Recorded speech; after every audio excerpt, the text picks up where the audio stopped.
Good morning students, I am Rupali Rastogi. बच्चों, आज हम हिंदी व्याकरण से व्यंजन संधि का अध्ययन करेंगे।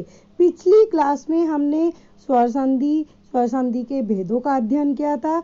आपने वीडियो द्वारा अच्छे से अध्ययन किया होगा। अब हम व्यंजन संधि का अध्ययन करेंगे। व्यंजन किसे कहते हैं बेटा? आपने वर्ण वाले चैप्टर में पढ़े होंगे। वर्ण दो प्रकार की होती हैं, स्वर और व्यंजन। व्यंजन के भेद कितने प्रकार के होते हैं? 3। उसमें बच्चों ये इसमें वही भेदों का वर्णन होगा। व्यंजन के कितने भेद होते हैं? 3। स्पर्श व्यंजन, अंतःस्थीय व्यंजन, ऊष्म व्यंजन। आपने स्पर्श व्यंजन की संख्या बताई है, कितनी होती है? 25। 2 एक्स्ट्रा होते हैं, डा और ढा। अब हमने वो 25 जो वर्ण हैं उनको कितने वर्ग में बांटा? 5 वर्ग में। क वर्ग, च वर्ग, ट वर्ग, त वर्ग, प वर्ग। उनमें 5-5 वर्ण होते हैं। अब व्यंजन संधि उससे ही रिलेटेड है, उसे आप ध्यान से सुनिए। व्यंजन तथा स्वर, स्वर तथा व्यंजन। अब आप इसे ध्यान से देखो बच्चों। व्यंजन तथा स्वर, व्यंजन की संख्या कितनी होती है? 33 और स्वर की संख्या कितनी होती है? 11। जो वर्ण आते हैं उसके अंदर स्वर तथा व्यंजन, और व्यंजन तथा व्यंजन के पारस्परिक मेल से होने वाला परिवर्तन, जो बदलाव होता है, वो क्या कहलाता है? व्यंजन संधि। क्या कहलाता है? व्यंजन संधि। व्यंजन संधि किस किस की, कौन कौन से वर्णों के बीच होती है? व्यंजन तथा स्वर हो, स्वर या व्यंजन हो, या दोनों व्यंजन हो, उनके पारस्परिक मेल से होने वाला परिवर्तन क्या कहलाता है? व्यंजन संधि। अब देखिए इनके व्यंजन संधि के नियम। वर्ग के पहले वर्ण का जो क वर्ग, च वर्ग, ट वर्ग, जैसे क वर्ग है, क वर्ग में क है पहला वर्ण, और तीसरे वर्ण में परिवर्तन संबंधी नियम। व्यंजन संधि के नियम देखो बच्चों। क वर्ग, च वर्ग, ट वर्ग, त वर्ग, प वर्ग के बाद निम्न में से कोई भी स्थिति होने पर पहला वर्ण अपने वर्ग के तीसरे वर्ण में बदल जाता है। अब देखो एग्जाम्पल देखो। क वर्ग में क वर्ग में आते हैं क, ख, ग, घ, ण। क, ख, ग। क वर्ग का तीसरा वर्ण क्या हो गया? ग और घ। क, च, ट, प, ता के बाद किसी भी वर्ग का तीसरा एवं चौथा वर्ण ग और घ। क वर्ग का तीसरा और चौथा वर्ण क्या होगा? ग और घ। और च वर्ग का ज और झ, और ट वर्ग का ड और ढ, प वर्ग का द और ध, और त वर्ग का त, थ, द, न, प, फ, ब, भ, ब और भ होने पर क्या हो जाएगा? ये उससे व्यंजन संधि बन जाएगी। अगर पहला वर्ण हो तो उसका तीसरा या चौथा वर्ण आने पर क्या हो जाता है? वही आ जाता है, व्यंजन संधि का रूप हो जाता है, नियम आ जाता है। अब देखिए दूसरा नियम कौन सा लागू होगा? क, च, ट, त, प वर्ग के बाद य, र, ल, व और ह होने पर देखो क्या बनता है, कैसे संधि होती है, कैसे उसके नियम लागू होकर संधि विच्छेद होती है शब्दों में। क, च, ट, त, प के बाद कोई स्वर आने पर, जैसे का ग में देखो दिग्गज, दिग्गज में कैसे होगी संधि विच्छेद? दिक प्लस गज। दिक में क वर्ग का क्या होगा? क, ख, ग, तो क्या हो गया? दिक प्लस गज में ये हो गया संधि विच्छेद, दिग्गज। दिक प्लस गज। सदगति,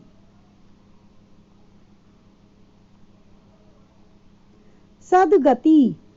दिग्गज, का ग में परिवर्तन होगा दिक प्लस गज। ता का द में परिवर्तन ता था द, ता वर्ग का तीसरा वर्ण द, सदगति। सत प्लस गति। च का ज में परिवर्तन च, छ, ज, तो क्या हुआ? अजंत का क्या होगी संधि विच्छेद व्यंजन में? अच प्लस अंत। आजादी, आजादी का क्या होगा? अच प्लस अंत। अब देखिए तय संबंधी नियम। त, यदि त के बाद ला हो तो त के स्थान पर ला हो जाता है। व्यंजन संधि में यदि त के बाद ला हो तो त के स्थान पर ला हो जाता है। उल्लास, उत प्लस लास, उसका संधि विच्छेद क्या होगा? उल्लास का उत प्लस लास। उल्लेख, उल्लेख में उत प्लस लेख। अब दूसरा नियम देखिए, त संबंधी नियम। यदि त के बाद ज या झ हो, यदि त के बाद झ या झ ओ, झ झंडा, तो ता के स्थान पर ज हो जाता है। क्या हो जाता है? यदि त के बाद ज या झ आए तो जय हो जाता है। सज्जन, सत प्लस जन, सज्जन का संधि विच्छेद क्या होगा? सत प्लस जन। उज्ज्वल, उत प्लस ज्वल। अब देखिए दूसरा नियम, म संबंधी नियम। यदि म के बाद या, र, ल, व, ह, श, स आते हैं तो म अनुस्वार में बदल जाते हैं। अनुस्वार कहते हैं बिंदी और अनुनासिक कहते हैं चंद्र बिंदु। जैसे संसार, संसार में संधि विच्छेद करोगे तो क्या आएगा? सम प्लस सार। संयोग में सम प्लस योग। संवाद में सम प्लस वाद। और संशय में सम प्लस संचय। यदि म के बाद या, र, ल, व, ह, श, श ये वर्ण आते हैं तो म अनुस्वार में बदल जाते हैं। अब देखिए छ संबंधी नियम। यदि किसी स्वर के बाद छ आता है तो वह उसका छ हो जाता है। छ जैसे अनुच्छेद में संधि विच्छेद कीजिए। अनु प्लस छेद, अनुच्छेद। विच्छेद, वि प्लस छेद।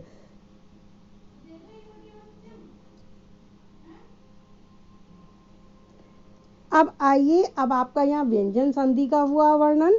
अब आइए आपकी तीसरी आती है विसर्ग संधि। संधि कितने प्रकार की होती है? 3।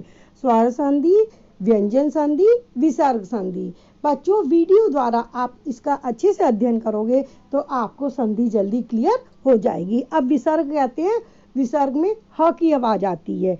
विसर्ग के बाद स्वर अथवा व्यंजन आने पर विसर्ग में होने वाला परिवर्तन विसर्ग संधि कहलाता है। क्या कहलाता है? विसर्ग संधि। विसर्ग में 2 बिंदी लगाते हैं और हा की आवाज देता है। जैसे अतः, प्रातः विसर्ग लग गया। अब देखिए विसर्ग संधि के नियम।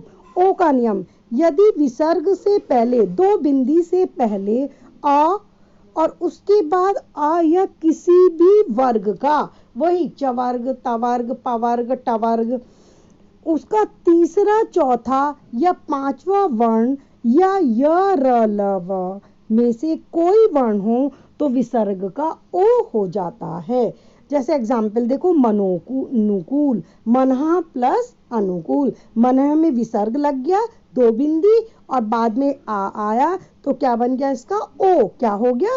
ओ, मनोनुकूल। जैसे प्रथमो अध्याय, प्रथमः प्लस अध्याय। प्रथम में हमने विसर्ग लगा दिए 2, हा की आवाज आई, प्रथमा प्लस अध्याय। प्रथमो प्लस तो क्या हो जाता है? ओ बन जाता है। प्रथमा प्लस विसर्ग हो और विसर्ग के बाद आ आए, स्वर आए तो क्या बन गया? ओ। अब दूसरा नियम देखो, विसर्ग से पहले तथा बाद में किसी भी वर्ग का तीसरा, चौथा, 5वां वर्ण होने पर, तीसरा, चौथा, 5वां वर्ण होने पर तपोबल, तपह प्लस बल, तपोबल की संधि विच्छेद क्या होगा? तपह प्लस बल।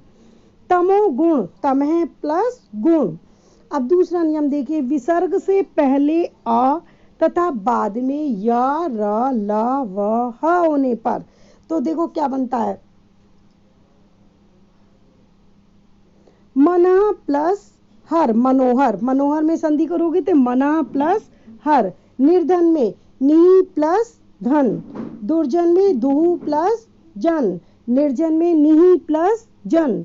तो ये हो गई विसर्ग संधि के एग्जाम्पल। और देखो निश्चय, और नियम देखो, निश्चय, निहि प्लस च। दुष्चरित्र, दुहु प्लस चरित्र। श आने पर क्या हो जाता है? तो आपका ये विसर्ग लग के संधि विच्छेद हो जाता है। दुष्कर्म, दुहु प्लस कर्म। निरोग, निहि प्लस रोग। इस प्रकार बच्चों आपने संधि के तीनों भेद, स्वर संधि के भेद, व्यंजन संधि के नियम, विसर्ग संधि के नियम का अध्ययन किया। आप वीडियो द्वारा इसके चैप्टर द्वारा इस संधि नामक पाठ का अध्ययन करना। आशा है आपको जल्दी ही क्लियर हो जाएगी। Okay, thank you.